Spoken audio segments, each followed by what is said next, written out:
We're changing pronouns. We have a very progressive starter. We want it to be who it is. Because you see, my granddaughters, I asked for their help on naming the starter. Oh yeah, it's day 4. I'm going to tell you the name at the end. But it's a he now, not a she. And that's how he looks. Is that right? It's day 4.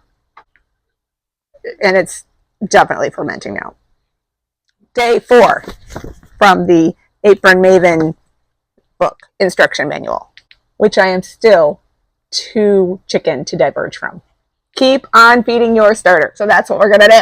Discard approximately half of the starter. Okay, approximately, I can do that. And retain 100 grams of starter. I'll add 100 grams of water, 100 grams of all-purpose flour, and mix together well with the mixture in the jar until smooth. So here we go. We are going to discard.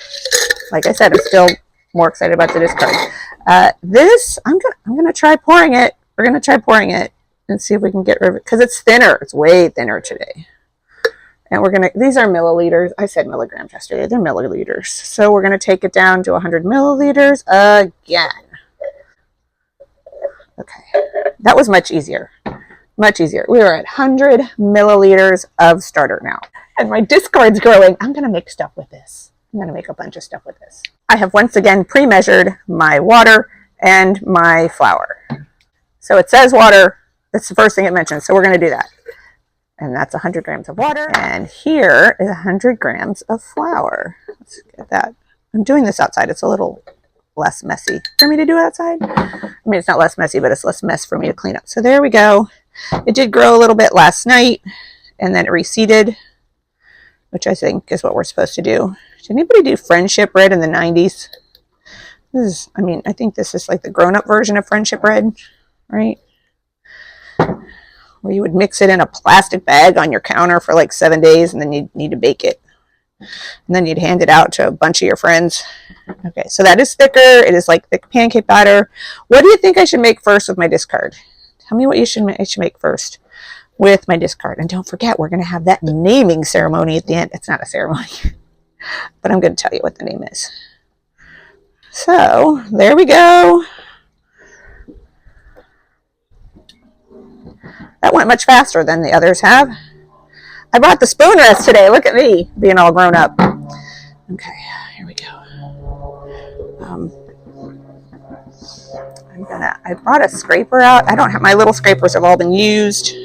But I would like to scrape down the jar. I don't know if that's necessary, but it's what I'm doing. So, scrape down the jar.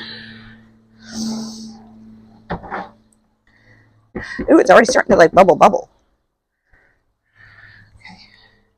It's bubbling. Yay! Okay. So I did 100 grams and 100 grams. I think I'll do the same thing tomorrow. Cover with jar cloth cover and use the feeding day tracker band to mark the mixture starting level and the feeding day and time and rest for 24 hours. So we got to put this thing back on. This thing goes on. I should probably avoid it, but whatever. Okay, that thing goes on. This thing goes back on. Today is, ooh, that's upside down. Whoops. Okay, why are you being difficult today? Okay. Today is Thursday. It's like 5 o'clock. I was a little later today. Thursday, 6 a.m. Nope. I was a little bit later today because I was cooking dinner. And so I think we're at about right here. There we go. Band on. And I might need to adjust it a little bit. Yep, I had it too high. I forgot. I've got to do this before. That's something, if you get the Apron Maven starter kit, look at it from the inside because that's a better way, I think, to see where the starter is and to line it up. It's linked in my tree and or on the video, depending on where you're watching this. Look at those bubbles already. I'm getting way too excited about that. Lid back on again.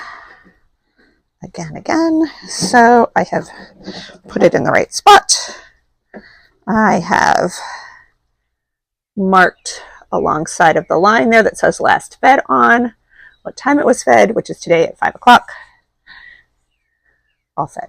Do you want to know his name? I asked the granddaughters for help. They did not choose something British, but they did choose something Australian. His name is Bandit.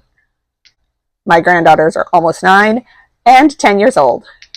So you get bonus points if you know where that came from. Tell me in the comments where my starter's name came from, besides the fact that it is stealing all of my time watching sourdough videos and thinking I need to buy sourdough things. I thought it was appropriate. But meet Bandit, and that would have been fanfare if I was a better content creator and knew how to do more things. But I don't, so this is what you got. And remember, we're in this sourdough thing together now. So I'll be back tomorrow to apparently do the say bye.